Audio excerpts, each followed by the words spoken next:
Welcome back to Math for Technology. We are working on section 3 in chapter 12.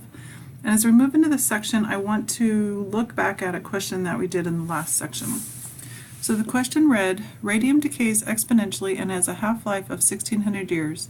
How much of the 100 milligrams will be left after 2000 years?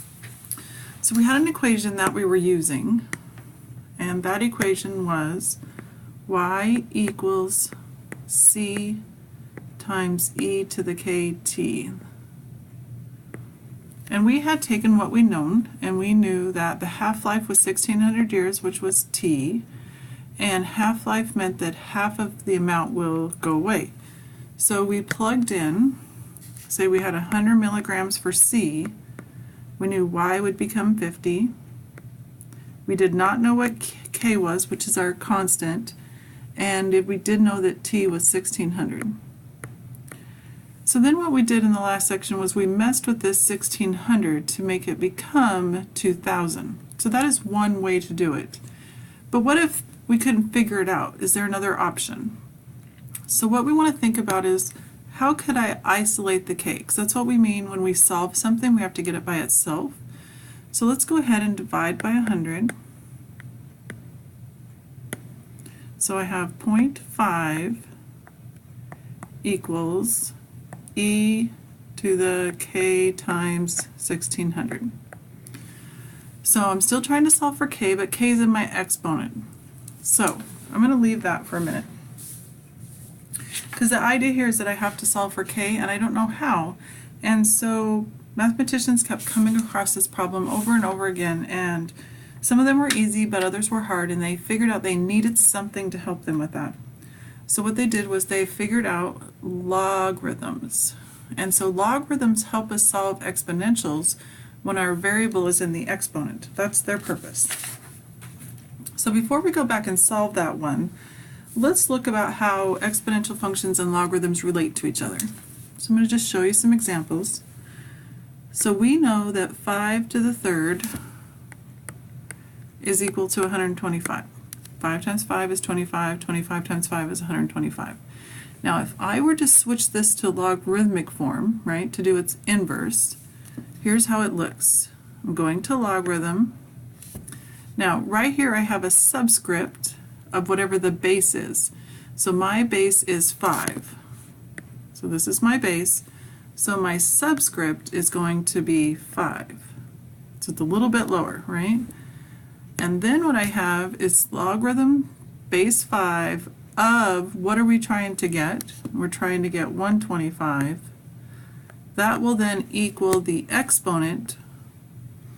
And so that, oops, did not come out so good.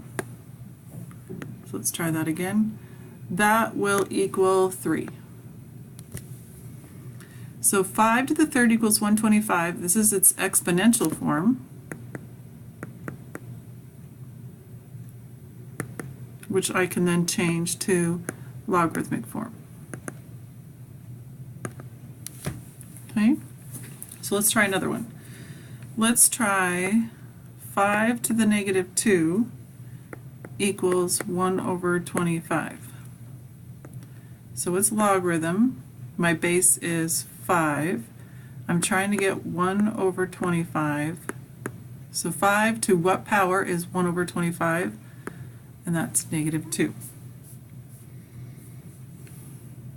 What about 8 to the 4 thirds? 8 to the 4 thirds is 16. If I were to go ahead and do that math, so if I were to switch it, it's logarithm.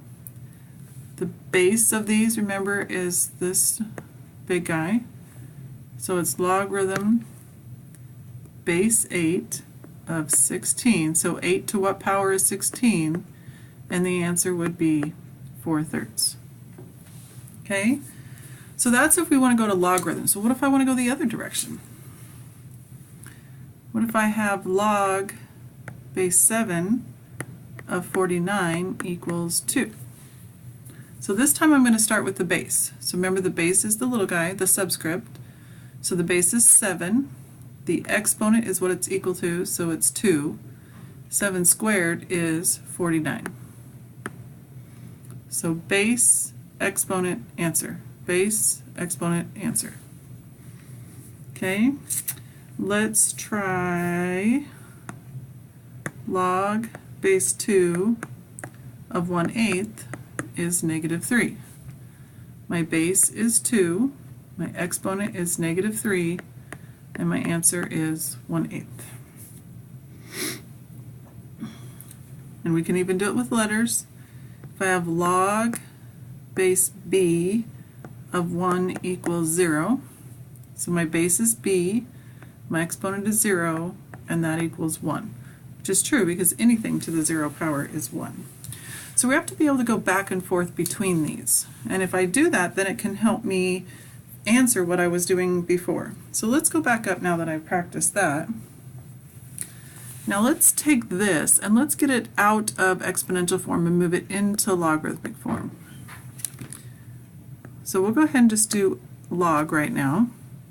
What is the base? The base is this e, right?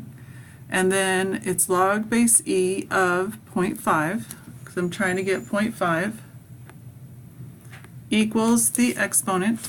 The exponent is k times 1600. So all I have to do now to get k by itself is divide by 1600, and that's where we're at. Now we need to go ahead and figure out how to plug those into our calculator. I'm going to go ahead and stop this video and I'll come back with part 2.